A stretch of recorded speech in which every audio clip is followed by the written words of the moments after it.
What's up everyone, my name's Dave and today I'm going to show you how I made a couple of pairs of walnut winding sticks with holly inlays. These are essential tools for the hand tool woodworker to find wind or twist in a board that you're working with, but can also be useful if you work with machines. Whether you're trying to flatten a board by hand that's too wide to fit through your joiner, or you're trying to flatten a bench top, winding sticks are a great tool to have in any woodworker's toolbox. Not only that, they're pretty easy to make, so let's get started. These winding sticks are going to be made from a couple of offcuts of walnut that I have that are in a rift cut grain pattern, and I'll get 2 winding sticks out of one board. This grain orientation just makes the tools a little bit more stable, and I think it looks good too. The first step is to square up the walnut stock, and that's achieved by flattening one face and then squaring up one edge to that face. Once the first side and face are plain flat and square, they can be marked as references, and then the other 2 sides can be planed down to the proper thickness and width. Next, some layout work needs to be done. I'll set the marking gauge and run a line down one edge of the board, flip it over, and then mark a line down the other edge.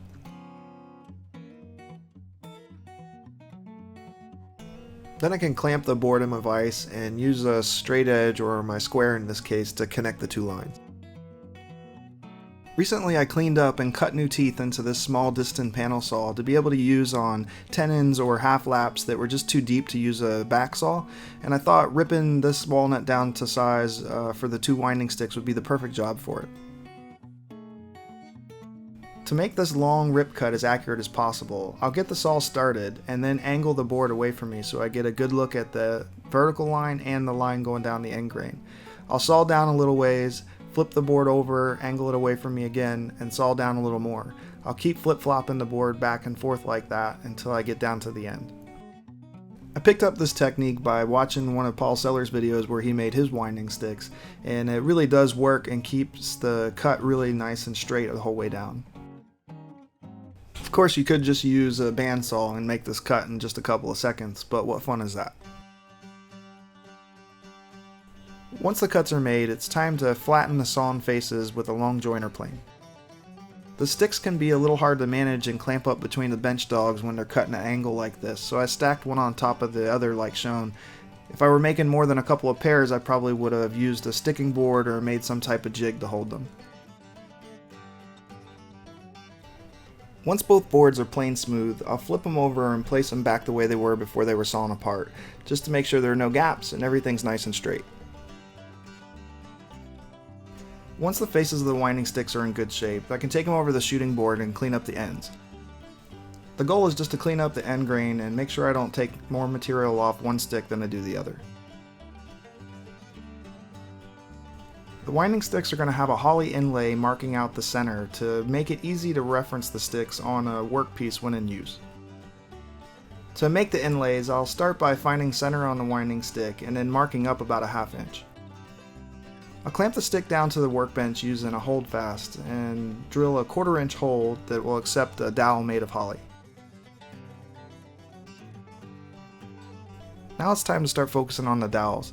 I'm using these pen blanks that I got in a variety pack a while back, and I didn't think the holly would look all that great on a pen, so I'll use it for this inlay instead. I use my marking gauge to mark out sections that are just over a 1/4 inch in size. With the pen blank clamped up in a vise, I'll use a tenon saw to cut out the sections. The dowels are going to be created by hammering some wood through a dowel plate or a piece of steel with a hole in it. In order to get the wood started, I need to taper the ends, and I'll do that with my pencil sharpener. And here's the dowel plate that I'm going to use. It's just a piece of scrap steel with a 1/4 inch hole drilled in it. I'll put the plate over one of my bench dog holes, insert one of the tapered ends of the pieces of holly, and then just use a hammer to punch it all the way through, and it leaves a pretty clean dowel at the end. This is a pretty simple process, but every once in a while the dowels do break when you're trying to hammer them home, so it's a good idea to have some spare material on hand just in case. Now all that's left is to apply some glue to the 1/4 inch hole in the winding stick, insert the dowel, hammer it through until it comes out the backside, let the glue dry up for a little while, use a flush cut saw to trim it as flush as you can, and then I come back with a chisel and just trim off anything that sits proud of the winding stick. To create the rest of the inlay pieces, I need to cut a couple of thin strips from the other piece of holly that I have. I'll clamp the piece up and use a tenon saw to rip about 3/4 of the way down. Then I'll flip the piece over and finish the cut from the other side. Here I'm using a bench hook with a real thin stop on it and a hand plane to get rid of all the saw marks and bring the inlay pieces to a nice even thickness. After removing most of the material, I'll check the parts for flatness by referencing them off of one of my larger hand plane faces. Using another bench hook, I'll mark out a couple of bevels at 30 degrees and then come back in with a carcass saw and cut in a couple of curves. I'll use this as a guide to cut the inlay pieces at a 30-degree angle. Then I can mark out all the inlay pieces and cut them to their rough size. To clean up all these rough edges on the inlay pieces, get them to their final dimensions and the perfect angle, I'm going to use a shooting board. And these small pieces are hard to manage, so I'm creating a 30-degree wedge by just marking out 30 degrees on a scrap piece of wood and then cutting it out with my tenon saw. Now I can stick the wedge up against the stop on the shooting board, put the inlay pieces up against the wedge, and use my low-angle jack plane to clean up all the edges and get everything to their final dimension. Once the inlays are all cleaned up and in good shape, then it's time to start marking them out on the winding sticks. I'll start by using a square to mark out where the inlays are going to go. Then I can place where the inlays are going to sit, making sure that the top's flush to the top of the winding stick, and then go ahead and trace out the shape with a marking knife. I'll measure out the thickness of the inlay using a marking wheel, and then I'll use that wheel to scribe a depth line in the top of the winding stick.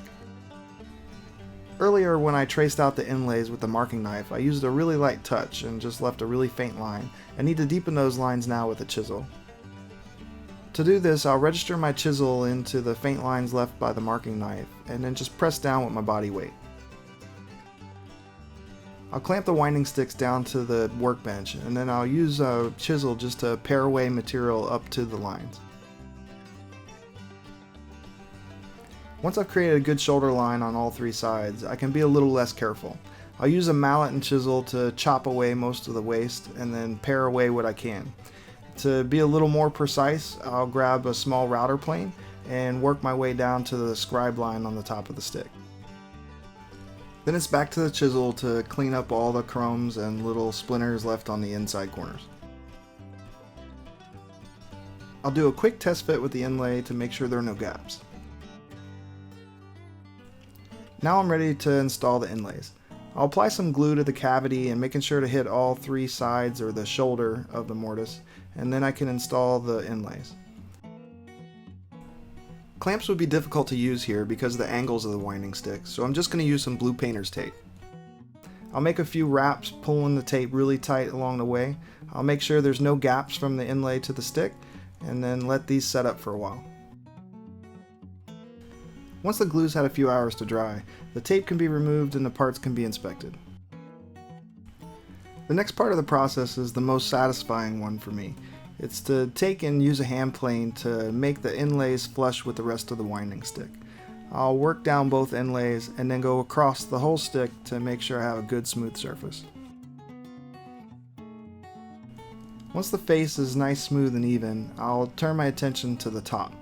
Do the same process here with a small hand plane, bringing the inlay down flush to the top of the winding stick.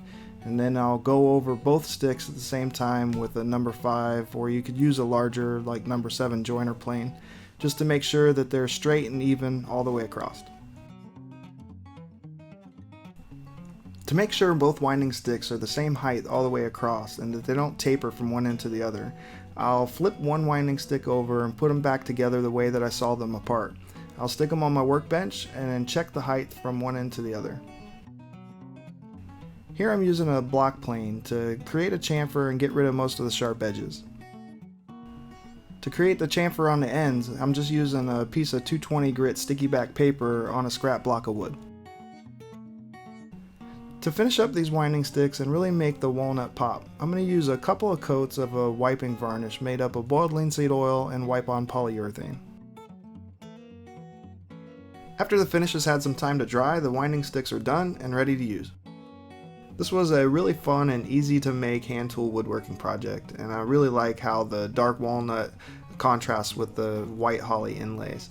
So I hope you guys liked the video, and if you did, give me a thumbs up, leave a comment, and consider subscribing. Thanks.